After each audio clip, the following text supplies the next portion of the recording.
practices, the exercises in and of themselves will do a lot. Don't get me wrong. If I'm struggling in the depression, they can often lift me right out of it almost right away. Yeah, but those depression patterns will come back if there's not also on our part active involvement in the transformation of our mind and hearts.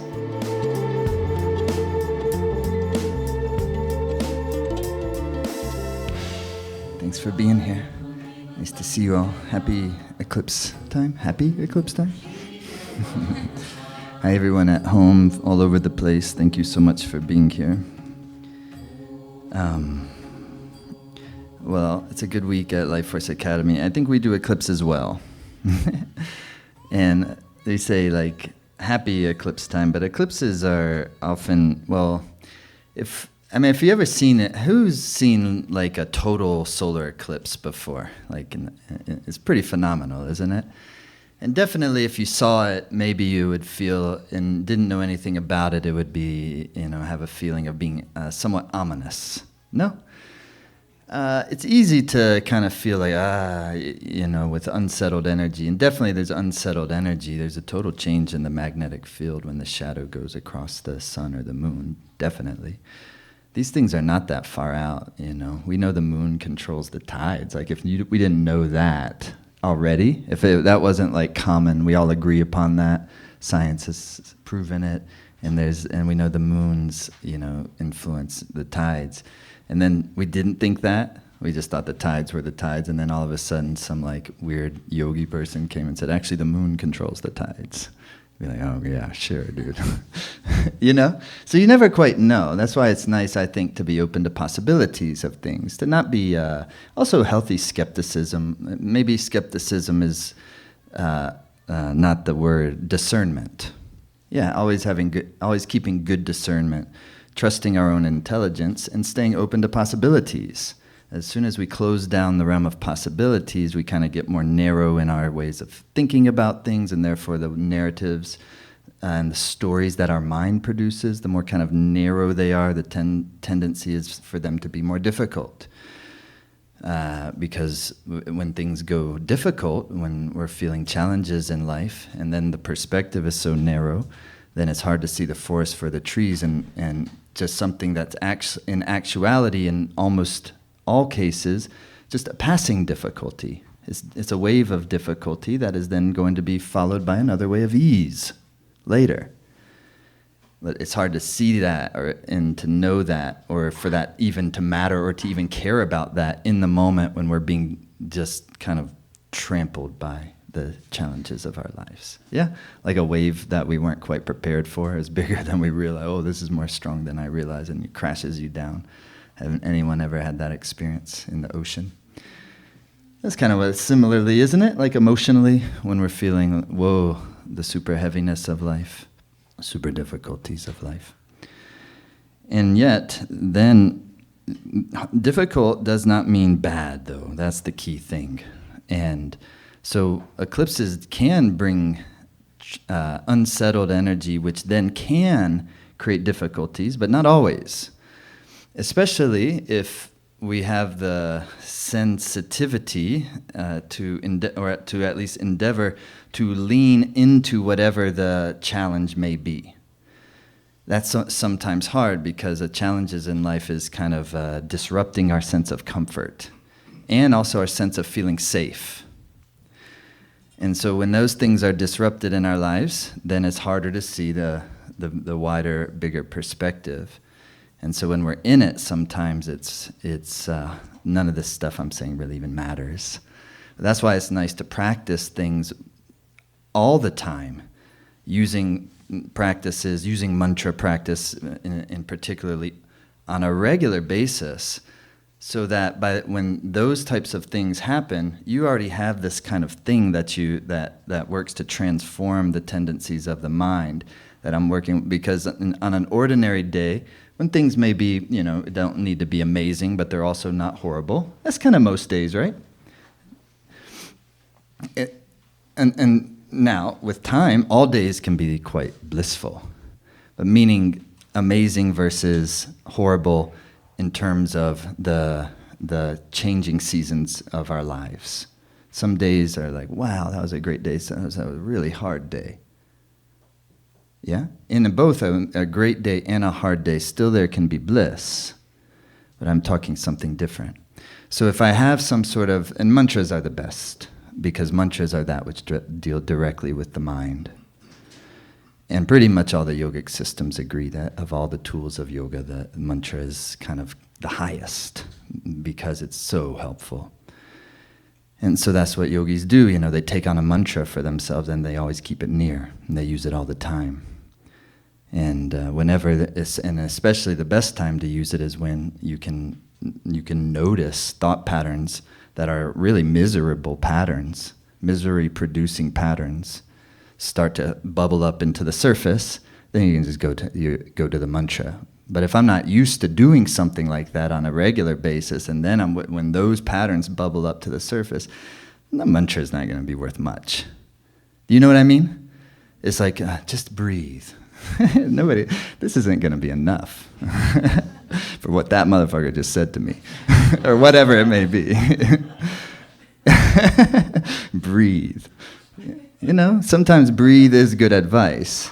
But sometimes the nervous system has gotten to a point, the endocrine system is secreting to a point, the blood is moving to a point that trying to breathe deep isn't gonna probably be enough to transform those types of tendencies when they come up. Because when we become triggered, of course, these deeper things come up.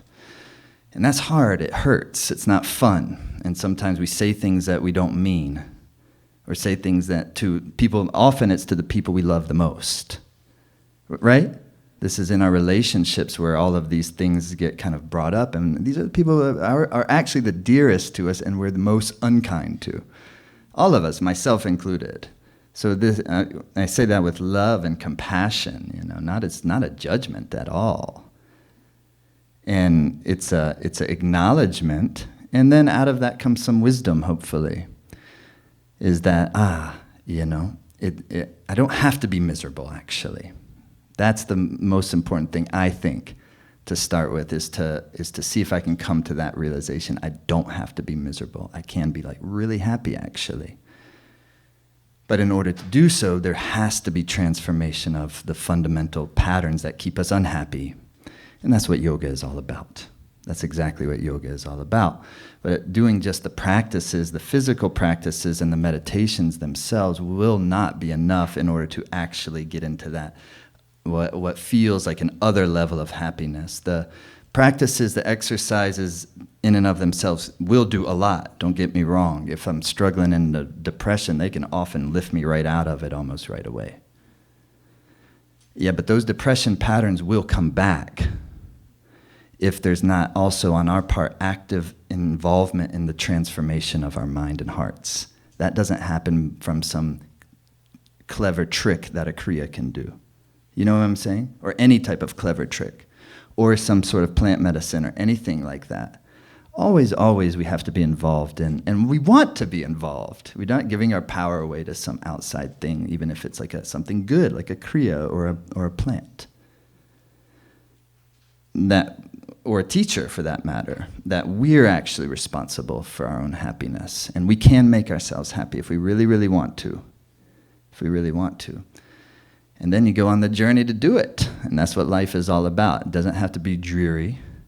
It shouldn't be. It's not. It's actually let the sunshine come. But what does become challenging is that when doing these types of things and opening up the field of awareness more to where we can observe the patterns that are making ourselves more miserable, and then you get the big ones, it's like, wow. And then you realize there's all these subtle ones, layer upon layer upon layer. And so then after a while, at first it feels like a big deal, and it is a big deal. It feels more dramatic at the beginning if we've really been really struggling. And then all of a sudden, we can make a fundamental shift that we're not struggling in the same way anymore. But then that becomes the more subtle refinement, because we're really wanting to experience our sense of purpose and our sense of creativity and our sense of joy and our sense of really what our life is all about. So that big heavy part at the beginning is often, more dramatic, meaning that the initial kind of density gets purified in such a way. And when we say purified, it's never purifying the person. It's the only thing that ever is getting purified is the mind. The mind. And the mind is the vehicle for the human life. And so it's keeping the mind more like shining, like polished, like a jewel. That's what the yogis are doing. And so you use the mantra to do that. You use the physical exercises because also the body is the psyche. Body is the substratum. That's the great wisdom of Ayurveda. Blood is the mind. Yeah, blood sugar drops. What's your mind do? Everything is ending. The world is coming to an end. And then you have lunch. It's like, okay, sorry. Blood sugar, Or the blood gets too hot and that person don't want to be around them. It's like, chill, dude. Relax. Enough, lay off the hot sauce, some maybe. Consider it. We know you like hot sauce because that's your nature. You're a fiery person. Fiery people tend to like fiery things. Except the problem with that is then the fire tends to overflow and cause excessive inflammation. Inflammation at the level of the emotions, of course, bursts of angers, things like this. Yeah, but that's the basic principle, is that our nature is kind of, in a certain way, it's how we're strong, it's how we're comfortable, but it's also how we go off balance. So if I'm out, and as we get a little bit older, that's the nice part of getting older, you start to gain better perspective on ourselves, and we have more wisdom. And we can actually enjoy life more. So getting older, yes, it's more difficult in some ways, physical especially, but on the emotional, spiritual, it's like it's better and better and better, definitely. And so if there's that person is more air element, then that's their, in a certain way, that's their strength. It's like that person is enthusiastic. That person has great. The great prana about them. And at the same time, that person, because of such an air element, tends to go more towards overwhelm, anxiousness, insecurity, etc., etc., etc. Yeah? And then the earth-water thing on the other side is that person tends to be more stable, more centered, more grounded, but they can also be the most complacent. So it's all assets and liabilities, basically, of the human organism. And so the fiery guy is the most likely to eat the hot sauce. And yet he'll be the one that really could use an extra dose of cilantro. Cool his blood down. Of course it can be a her, but usually we all know. Just having fun. So anyways, that's what yoga is all about. The body is also the psyche. Earth, water, fire, air, moving through channels of space. That's what the human organism is. It's electromagnetic field. It has its subtle pranic body, and the yogis have this great, fantastic, sophisticated understanding of that. And out of that understanding, the kriyas are born. The mantras emerge. The mantras are like sounds of power. They're kind of like sound formulas to help to kind of transform the misery-producing patterns of the mind into happiness and joy and prosperity-producing patterns of the mind.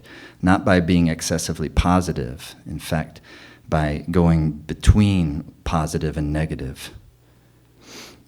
So that's why they call the mantra the neutralizing thunderbolt. It's the thunderbolt of the mantra. Takes the negative and neutralizes it. Takes the positive and neutralizes. Why would you want to neutralize the positive? Because it's the opposite of the negative.